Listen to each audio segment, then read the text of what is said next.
So yeah, you've seen the title of the video. Just to be clear, this is a very controversial topic, so I'm just gonna share my opinions, okay? You good? Please don't scream at me in the comments. Anyways, so everybody knows about shooter bias or privilege, which in my opinion is not really a word that fits it for many reasons. If you want an answer, just look it up. I'm not gonna explain it now. But I just feel like I said I'm not gonna explain it. Okay, I'm not gonna explain it. Anyway, so there's a lot of people who have been like yelling about this and saying like, oh, this is like shooter bias needs to stop. It's really bad thing. We should just I don't know, just yelling at the devs because you look at all the patch notes, half of the buffs or nerfs or whatever are usually shooters, mostly buffs. And then shooters never really fall off meta either. Like things like Splash-O-Matic, it never fell off, it's still pretty prominent. 52 has been good in every single Splatoon game. It's been good for all 9 years of the Splatoon's life. And then Zap and Shot are just not getting nerfed. But I think there's some good reasons for the devs to do this. Like, I mean, shooters are supposed to be a really flexible class. There's so many weapons that are just so similar. Like, Aerospray is just Splash-O-Matic, but with more shot spread. That is literally it. That's the only difference. Splatoon is a shooter game. Shooters are supposed to be the main thing, the main class, and it's a good thing that there's a lot of them. They have a lot of flexibility, and I think shooters are supposed to be something for beginners to get used to the game. So say you use Splatter Shot here for the first time, it's not your thing. If you use Splatter Shot, okay, this is more to what I'm going. And then you buy like one of the like something like 52 or 96 or Jet, like the longer range ones. I guess 52 is still short range, but like that shoots slower. Like, yes, I like this type of weapon, and then after you're out of the shooter territory, you can explore other weapon classes.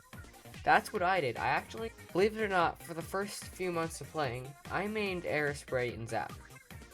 Yeah. And I turned into, I don't know, I play aggressively now. Back then I played aggressively with not aggressive weapons. I don't know, that was a weird time. But I think everybody does it. No one like picks up Stamper immediately. So, but everything comes with problems, so obviously there are a lot of problems with this. We have so many more shooters than other weapons. Like, there's, I want to say half, I don't know if it's exactly half, but I think almost half or more of all the weapons in the game are shooters. Yeah. Shooters often become meta because they're so flexible and often have a lot of kit options. So you can always have somewhere to shift after the meta changes. So like, say you're playing, I don't know, your main is Aerospray RG, and then Booyah gets mega nerfed. So then you want to switch, and you can just switch to Zap, which is not that different. Well, then it has Tactical, and then you immediately have a really good weapon. So, yeah, that happens a lot with shooters, and you don't find that with other weapons. Like, say, hey, V-Roar falls off, which hopefully never does. Your closest bet is Flimsy Roar, and that has a completely different playstyle. Like, Machine fell off, and what are you supposed to switch to then? I mean, I guess you can switch to Bucket, but it's not the same as Machine, especially if you liked Machine and then it gets mega nerfed just because, and then you've nothing to switch to. This is why everyone uses shooters, because you have a lot of people doing it, not because there's an overwhelming amount of them, but also because, well, it's just easy to switch whenever the meta changes.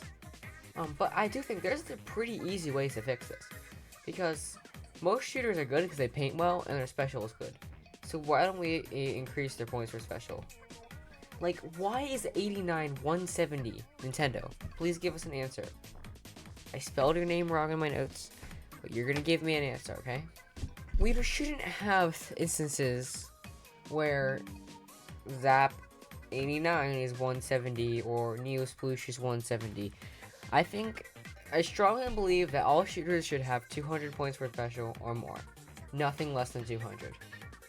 Why don't we treat other weapon classes the same ways we do treat shooters? Huh? Like, why can't we have a roller that consumes slightly more ink, has slightly more damage, and is slightly slower? That gives roller a few more options for kits too. We see that with Rapid and Rapid Pro.